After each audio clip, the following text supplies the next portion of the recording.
guys, so you may have noticed, maybe not, that I haven't posted in a little over 3 weeks, and that was intentional. It was out of respect for and in solidarity with the Black Lives Matter movement. The recent protests were sparked by the murder of George Floyd by a police officer. But the protests are not just about George Floyd, they're about all of the innocent Black people who have been killed either by police or just in other situations, and often there is no justice for them or their families. The people who kill them are not held accountable. By the way, I didn't mean to say innocent Black people because honestly, nobody deserves to be killed. It doesn't matter if you were allegedly committing a crime. It doesn't matter if you allegedly resisted arrest or didn't perfectly cooperate with the police, or if you were just minding your own business driving or playing with a toy gun or sleeping in your house. Nobody deserves to be killed, and we don't need to moralize this into an innocent versus guilty issue. But the Black Lives Matter movement and the protests are also about larger issues that encompass every aspect of society. It's about all of the racist, white supremacist systems and organizations that have been put in place specifically to harm Black people. So since the protests began, I have been following the news, I've been donating, I've been signing petitions, sharing some resources on Instagram and Twitter, but I didn't know how to approach talking about it on a YouTube video or when to, because I wanted to respect the Black activists and educators and creators who were asking white people and non-Black people to step back and just listen. It's usually my instinct, especially as a commentary channel, to talk about current events as they happen, and especially on YouTube, you want to jump on something as soon as it's peaking in popularity or interest, but Black Lives Matter is not a trending topic. These protests about the deaths of Black people are not a trending topic. And I had actually filmed a video where I wanted to be helpful, I wanted to share some resources, but I watched it back and I don't think it was helpful, and I think I kind of was centering myself in this discussion about Black lives. So instead I wanted to just take a step back, not post about my personal content, and use those platforms to just help amplify different petitions and issues that needed to be spread. That being said, I still have been trying to figure out how I can best use this platform, especially my YouTube channel, to be helpful. How can I spread helpful information? How can I make this channel an anti-racist space? How can I confront my own pre-existing prejudices or subconscious racism? Especially in internet analysis, I have always wanted my videos to include intersectional issues, and as a straight white cis woman, I have to actively go out of my way to seek out those other perspectives because they're not my own lived experiences. So when I talk about issues like racial justice or LGBTQ+ issues or any other issues, first of all, it helps me as a person learn, which is great. I always learn a lot, and I'm glad that I can make these videos and hopefully teach any of you something new.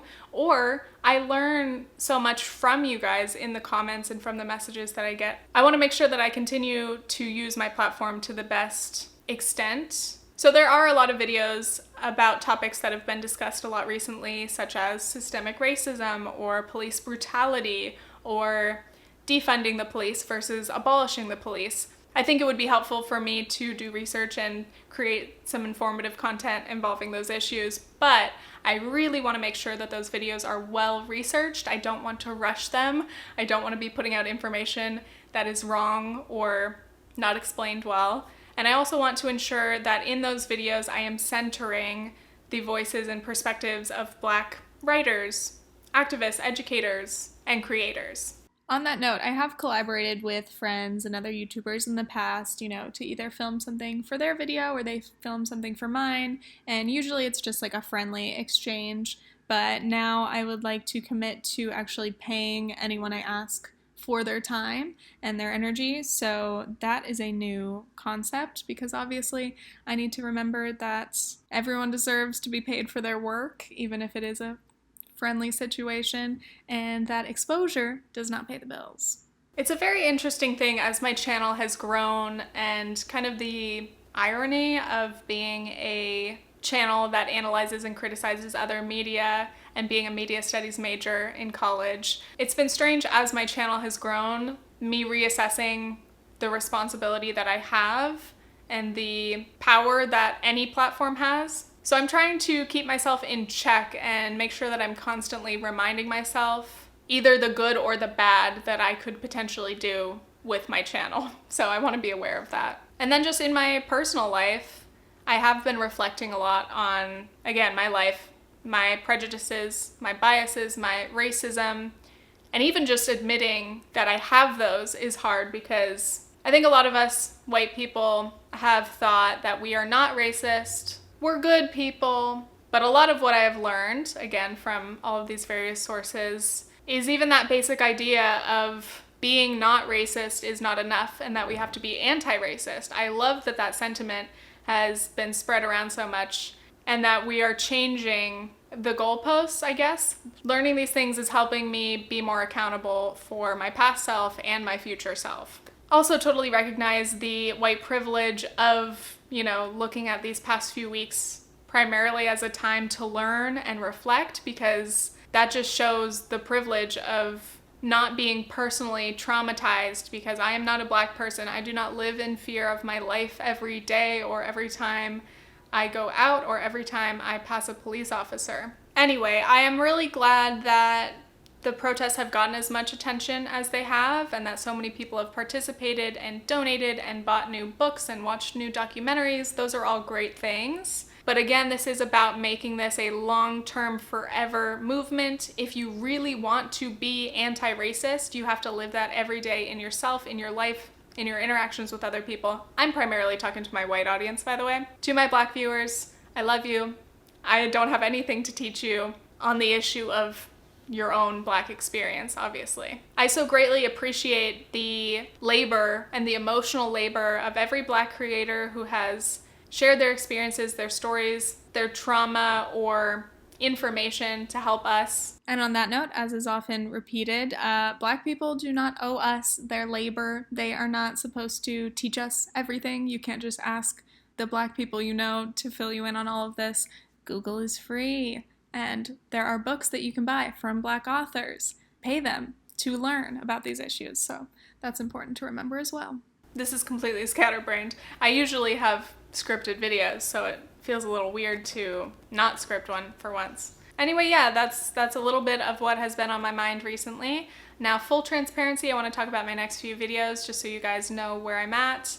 I had sponsorships planned throughout June, which have been planned for months, and you agree on video topics with each sponsor. So when the protest started, I knew that I didn't want to post any of my own personal content, let alone a sponsored video. So I was able to push those back as much as I could.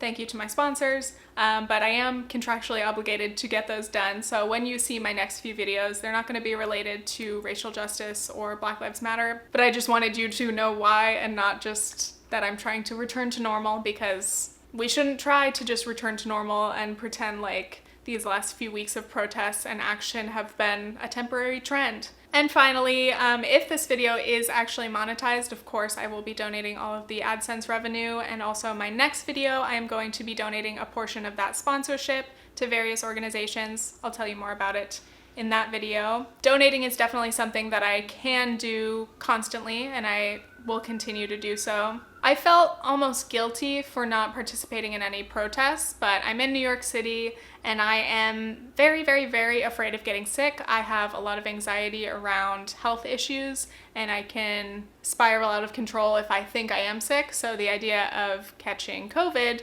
is a nightmare to me, and I'm sure it is for everyone, but just for my own mental health, I couldn't handle going out into crowds willingly at this point. But I definitely did feel guilty for not physically showing up and putting my body out there. Though not everyone has to or is able to protest like that, I felt a little conflicted. So anyway. By the way, I don't want it to sound like I'm like bragging or that I want kudos for donating. I just think if you are financially comfortable and able to donate, that is great.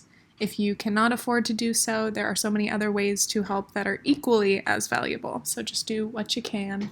Lastly, I will be, of course, putting links and information and resources and videos I've watched in the description. So if you're looking for any petitions to sign or places to donate to or just things to watch or read, please check those out. and I hope that you guys are doing well. I know it's been quite a year, and most of us are exhausted for many, many reasons. But I hope that you can all take time to rest and give yourself a bit of peace where you can find it. And yes, please keep up the energy for Black Lives Matter. Keep doing whatever you can, whatever size platform you have, whatever tools or skills that you have, please continue to use them. So that is all. Thank you guys for listening if you watched this whole video, and stay tuned for my next one. Okay, thanks, bye.